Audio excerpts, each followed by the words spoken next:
नरमीन के ससुराल वाले डेट फिक्स करने आते हैं। वो कहते हैं तारीख पक्की करने से पहले लेन देन के सारे मामलात क्लियर कर लेना चाहिए। ये सुनते ही फूफो बहुत परेशान हो जाती हैं।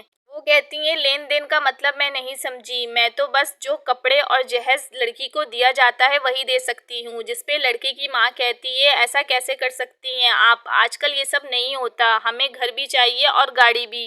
लड़के की माँ कहती है मेरा बेटा सॉफ्टवेयर इंजीनियर है, ऐसा लड़का आपको कहाँ मिलेगा, मैंने इसकी पढ़ाई पे बहुत पैसा खर्चा किया है। ये सुनते ही शिफा को गुस्सा आ जाता है।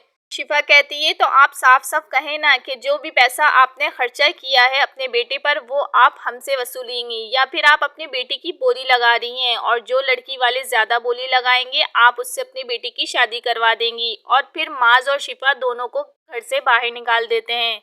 नरमीन का रिश्ता अचानक ही खत्म हो जाता है। इस वजह से फूफो बहुत परेशान हो जाती हैं, जिसपे शिफा कहती है आप परेशान नहीं हो, अच्छा ही ये इन लोगों की असलियत पहले पता चल गई। और मास मास भी बहुत अपसेट हो जाता है।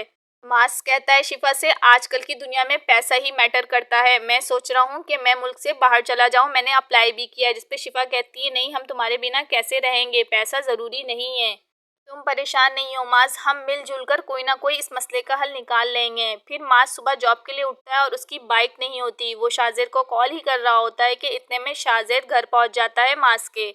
शिफा शाजेर को अचानक दरवाजे पे देख के शॉक हो जाती है। वो थोड़ी देर के लिए रुकती है कि माज वहां आ जाता है और बोलता है शाजेर अंदर आओ ना। जिसपे शाजेर कहता है कि तुम्हारी बीवी रास्ता रोके खड़ी है।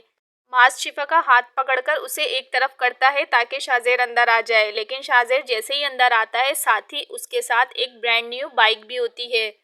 ये बाइक वो मास को गिफ्ट करता है क्योंकि मास की बाइक खराब हो गई थी और वो शाजेर के पास थी। शाजेर को वो बाइक सही करवा के देनी थी मास को, मगर उसकी जगह वो न्यू बाइक गिफ्ट करता है मास को। और ये बात शिफा को अच्छी नहीं लगती। शिफा और मास दोनों बाइक लेने से इनकार करते हैं, मगर शाजेर मास के साथ ज़बरदस्ती करता है। वो कहता है कि ये बाइक तुझ पर बहुत सूट करेगी। बार बार कहने पर मास भी कुछ नहीं कहता, खामोश हो जाता है।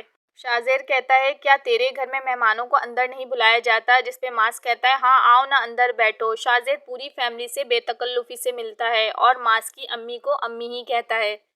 वो शिफा के हाथ के बने हुए कबाब की तारीफ भी करता है और साथ ही उन लोगों को इनवाइट करता है। वो कहता है कि मेरी एक नई कंपनी लॉन्च हो रही है और मैं जब तक रिबन नहीं काटूंगा जब तक तुम लोग नहीं आओगे, तुम लोग मेरे स्पेशल गेस्ट हो। वो मास से कहता है कि मास सबको लाजमी लेकर आना है और शिफा से कहता है भाभी ये आपकी जिम्मेदारी है कि आप सबको अपने साथ लेकर आएंगी। शिफा को शाजेर की वाइफ बिल्कुल भी पसंद नहीं है।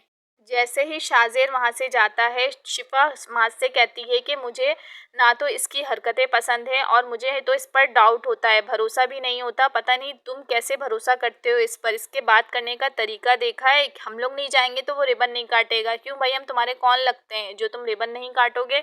माज हर बार की तरह शाजेर की ही साइड लेता है। वो कहता है उसका अंदाज ही ऐसा है बात करने का। अच्छा तुम बताओ तुम क्या चाहती हो। जिसपे शिफा कहती है तुम उसकी बाइक वापस करो, तुम मेरे शौहर हो, मैं नहीं चाहती कि तुम किसी की हेल्प लो। मास कहता है फिर मैं कैसे जॉब पे जाया करूंगा, बसों में धक्के खाने की हिम्मत नहीं है मेरी। लेकिन शिफा का मूड ऑफ देख के वो राजी हो जाता है। कहता है बस मुझे 2-3 बार ये बाइक चलाने दो फिर मैं वापस कर दूंगा।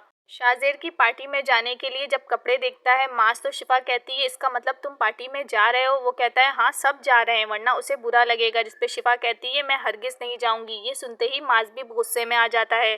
मास कहता है अगर तुम्हें कोई इंसान पसंद नहीं तो इसका मतलब ये नहीं है कि मैं भी उससे दोस्ती तोड़ दूं। क्या मैंने कभी तुम्हें तुम्हारी किसी दोस्त से मना किया है कि उससे बात ना करो या उसके घर ना जाओ, तुम ऐसा क्यों कर रही हो। शिफा ने शाजेर की आंखों में जो भी देखा है, वो जो भी महसूस कर रही है, ये सब माज बिल्कुल नहीं समझ पा रहा। आगे क्या होने वाला है ये जानने के लिए मेरा चैनल सब्सक्राइब कर लें ताकि कोई भी अपडेट मिस ना हो।